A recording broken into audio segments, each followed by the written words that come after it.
My Sonic 1 video was uploaded a long time ago, yet my opinion on it still stands.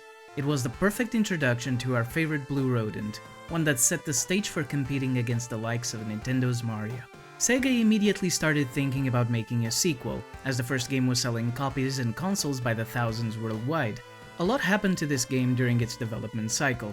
The American and Japanese branches fought each other over the direction Sonic should take, resulting not only in tons of cut content, like stages and mechanics, but also in the production of two separate entries in the series, Sonic 2 and Sonic CD. Nevertheless, Sonic 2, released just 1 year after the first game, was a total hit. It sold incredibly well and many people consider it their favorite installment of the classic era. But where do I stand? Is it objectively the best the classic era has to offer? Is it my favorite of the saga? Or am I about to piss a lot of people off? Let's find out. Welcome to my intergalactic arcade. I'm your host Rocket, and today I'll be doing a retrospective on Sonic the Hedgehog 2 for the Sega Mega Drive or Genesis. Let's dive in. In many ways, Sonic 2 is an upgrade to the prior installment in the series. It introduces new levels, new music, and new mechanics without the need to change anything about the series core. Our titular main character Sonic the Hedgehog controls just as well as in the first game, still capable of doing everything he could 1 year prior. In fact, movement-wise, Sonic only has one new addition this time around, the spin dash. When at a standstill, if you crouch and press the jump button, Sonic curls into a ball and revs up speed. If you let go of the jump button, he'll spin out at incredible speed while still being able to defeat badniks. This technique, although new, feels like it should have always been there in the first place. It's a natural evolution of the mechanic of rolling into a ball on an incline to gain speed. You essentially get the same effect, but now from a standstill, which is absolutely fantastic. The spin dash proved to be one of Sonic's most valuable abilities, especially in speedruns where you want to go as fast as possible. Speaking of new stuff, Sonic 2 introduces a new character who'd become one of the series' main heroes, the fan favorite Miles Tails Prower, a two-tailed fox who follows his hero Sonic around and can spin his tails at incredible speeds, allowing him to fly. Growing up, this little boy was my favorite character, since he's able to fly while being as fast as the blue blur, at least in Sonic 3. In this game though, Tails is basically a cosmetic skin of Sonic, completely unable to use his defining ability, flight. It's a huge shame this happened, but at least he's in no way worse to play as than Sonic. Dr. Robotnik returns once again. This time around, he's after the Chaos Emeralds, again, to power up his ultimate destruction machine, the Death Egg. An obvious homage to Star Wars, and a pretty clever, albeit very silly name. As far as boss fights go, his contraptions once again prove to be useless against our might, as they're pathetically easy to destroy.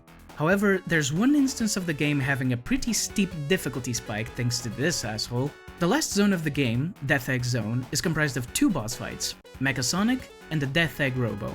Mecha Sonic is pathetically easy once you understand you can get 2 free hits off of him every time he stops moving.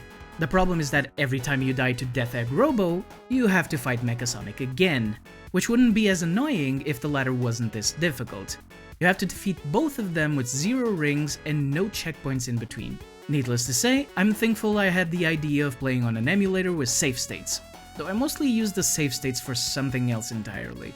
As mentioned previously, the Chaos Emeralds return, now with their long-lost 7th sibling. One of my main complaints with Sonic 1 was that getting all of the emeralds gives you nothing but bragging rights. Sonic 2 fixed that. In this game, if you collect all 7 Chaos Emeralds, you're rewarded with the ability to turn into Super Sonic, yet another tribute, this time to Dragon Ball Z.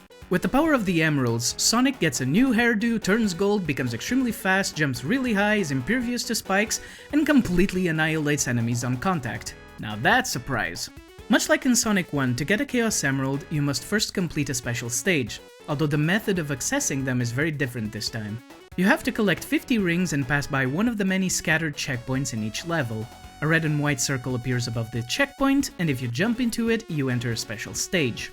I have 2 main issues with this approach. First, what was so wrong with the Sonic 1 method that you had to change it? I understand the stages themselves were god-awful, but the access method was relatively easy. Second, it can be quite tricky finding checkpoints in this game while holding 50 rings. You see, Sonic 2 takes a much more explorative approach to level design. The levels are longer in some cases, but they're also more vertical. To find a checkpoint, you need to explore each zone thoroughly, leaving no stone unturned. Some people can get all the Chaos Emeralds in one go through the Emerald Hill Act. For the casual player, however, it's much harder to pull off, especially considering that I find these special stages to be the hardest of the classic era, not counting Sonic 1's because you get nothing in return. This is the first coming of the half-pipe special stages, and can we just let it die? These are my least favorite special stages because, among many other complaints, they require tons of memorization, Tails screws you over constantly, and let's be frank, ain't nobody got time for that! This brings me to my first big complaint about the game. I think Sonic 2 has the worst level design of the classic era. Let me explain. Many of you would point your fingers at Sonic CD. Yes, it has its problems, but I personally have a better time playing it over 2. I'll cover that in the Sonic CD video, but here's my reasoning. Firstly, I think this game has the worst case of dickish enemy placement. Many times I'd have 50 plus rings in hand searching for a checkpoint when suddenly, out of buttfuck nowhere, I'm blindsided by a coconut, a hidden spike trap, or something along those lines.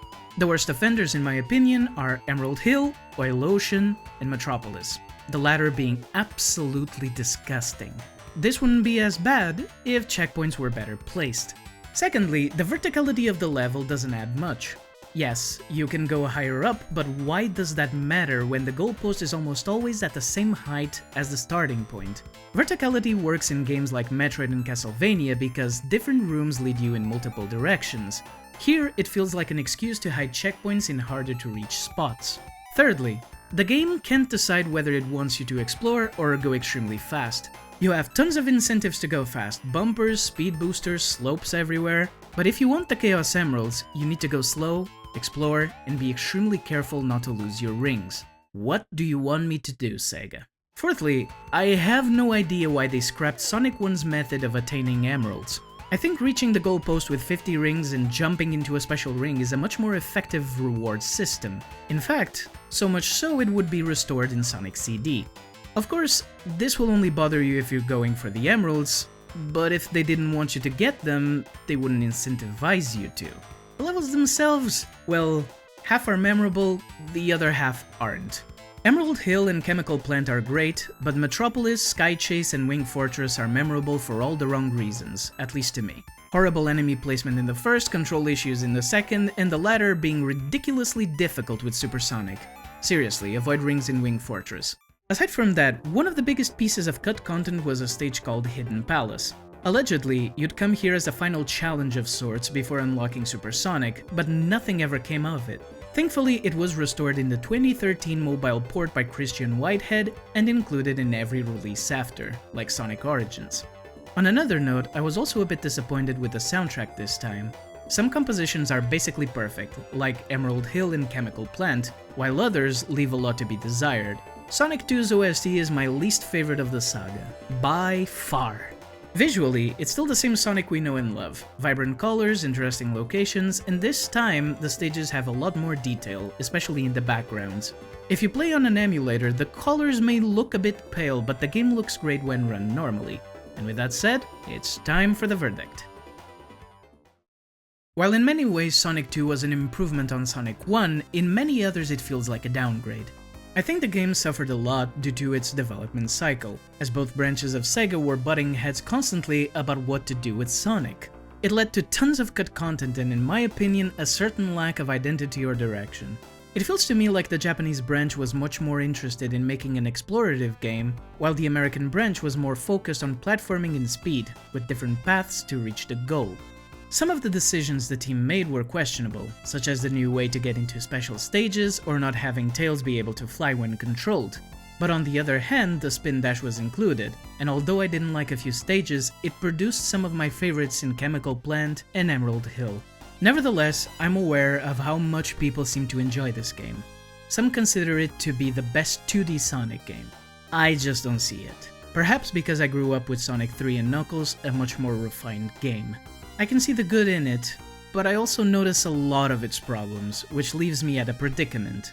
Ultimately, this is my opinion on the game, as I don't think it's as good as the other entries in this first phase of the Sonic series. As such, I'm giving Sonic 2 a B rank. Important for the series, not quite my cup of tea.